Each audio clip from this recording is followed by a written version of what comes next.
Hello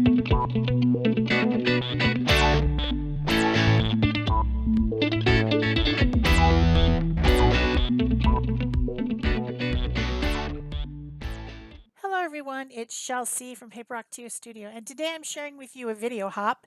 This hop is comprised of people who are in the Art Joy of Sharing art community, and they also happen to make videos. And so Peg and I have invited them to participate in the group and to make videos for this video hop. This one has a hashtag mixed media madness, and whenever I tell someone who is just a random person, they're like, "What do you do?" And I say, "Well, I'm an artist and I teach on YouTube."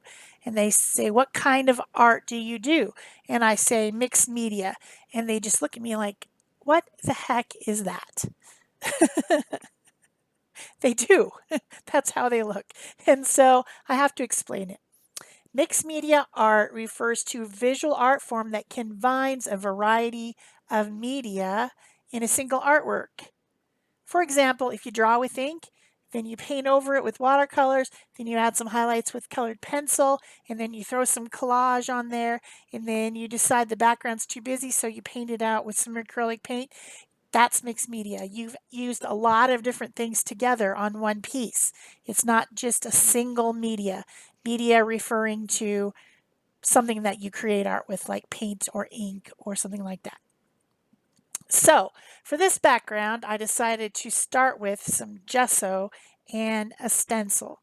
I put the stencil down, I took a palette knife and I scraped gesso through the stencil. Then I lifted the stencil and I dried it with a heat tool a little bit, but not all the way dry. And then I sprinkled on some pigment powders.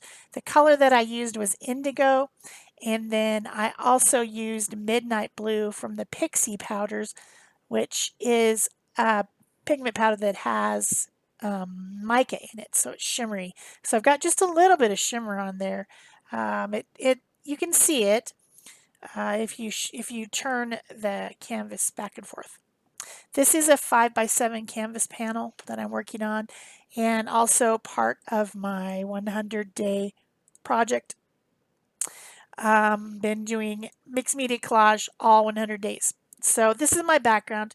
I decided to use a little bit of watercolor media, which is in a pen. This is from Pentel, and it's a gray tone.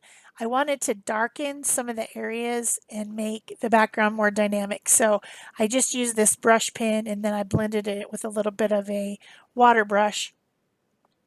Now I want to do some collage because that's what I like to do, and I'm grabbing out some different painty papers. These are mostly gel prints. In fact, I think I used all gel prints on this one. No, that's not true. There's a piece of tissue, printed tissue, that has quinacridone gold scraped over it that I end up using. But the rest of them, I believe, are gel prints. So I'm auditioning different ones. I'm trying them out to see what I would like over this interesting blue background. The pieces that I pulled out, none of them seem to have exactly that indigo color that I'm looking for. Some of these have Prussian blue, which is a dark blue, but it's not, it's more green than indigo. Indigo is a very deep, dark, warm blue. The last one on the rainbow, right? So I end up picking this Prussian blue and quinacridone gold, and I think I probably picked it up with some Titan Buff print. That's on some rice paper. And then I had this other print of a Tracy Bautista stencil that had the Prussian blue and some sepia brown acrylic paint. And I really like that stencil a lot. It's a Stencil Girl stencil. I will put links below the video of the stencils that were used. I didn't use stencil. Well, I actually did use a stencil, I guess. I used that stone and mortar one at the beginning. Also Stencil Girl, but designed by someone else, Mary Beth Shaw. So then I have this other similar print with similar colors, but it was a second print where I picked it all up. I picked up what was left on the gel plate with this piece of rice paper. So it's lighter in color, and it has some of that Naples red light color on it, which was a new color to me that I was playing with. Um, weird color. It says red, but it's kind of almost like peach. I would say it's peach. Peach. That's what it is.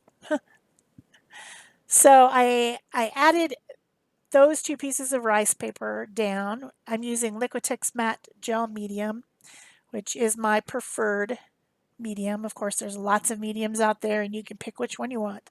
I just like the gel formula, and I like the mattifiers in this one, which makes it not shiny.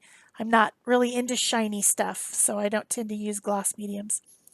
And then I'm gluing down this little section of this print that has the two flowers on it, and it's got some rectangular bits around it that kind of coordinate with that background, right? It's got rectangles and squares, and these have this little bit of rectangle and square. The whole composition has to do with rectangles and squares, and then it's got these flowers in the middle of it. I took some of that tissue paper, that's a roll of printed tissue paper, and I had scraped leftover quinacridone gold. Wonderful color, kind of a rusty color. Scraped that on there and let it dry. So I tore a few little pieces out of that to use for the stem and leaves of the flowers because I don't like floating flowers. I just never have. I don't like them. I also picked a little bit of kind of a gold color piece of paper and added it down in the bottom to ground. And then I also tore out a few pieces for the centers of the flowers. This stencil designed by Tracy Bautista has words on it, and one of the words is inspire, and that happened to be part of the piece that I tore off that I used at the top. So I decided to go ahead and put that word on there. It's a little bit wrecked, but I'm going to fix it. So once everything is glued down and dry, I dried it with a heat tool. I am ready to add shadows and highlights and different stuff to make it more interesting. So I had a sepia toned water brush that I used a little bit on the leaves, and then I switched over to some acrylic paint. I'm adding a little bit of lighter acrylic paint in that yellow color, which turns out to be Naples yellow. I thought I was going to use, I guess I did start out with the Naples red light, and then I switched over at some point to Naples yellow, which I thought the warmer tone made me happier. So I did, I guess I haven't done it yet. I also have some Pitt Artist brush pens. These are India ink in a brush. They're made by Faber-Castell.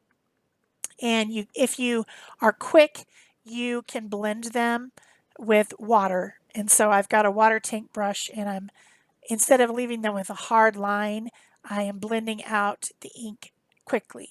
I'm also using a white Posca pen. The way the print came out, it had white around the images, which I think is super cool the way that came out. I love it.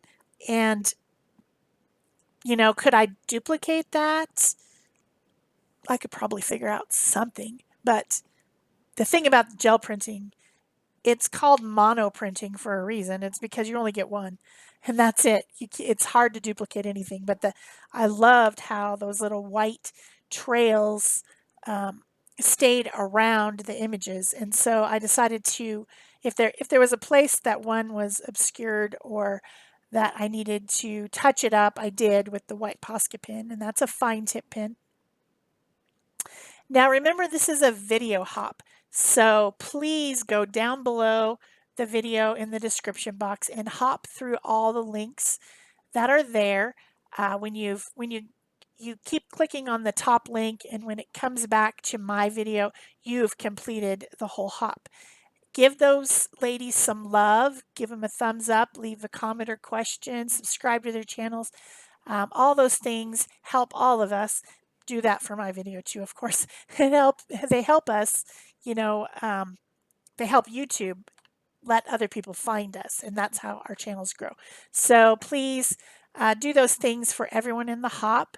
You can also search the hashtag Mixed Media Madness, and you will come up with all the videos too, and probably pictures on Instagram and all kinds of stuff. So here's where I added in the Naples yellow. I decided that the Naples red light wasn't the color I wanted. I wanted that yellow, and I added some of that with a wet brush, watery brush, and then I also did some splatters across the piece with that.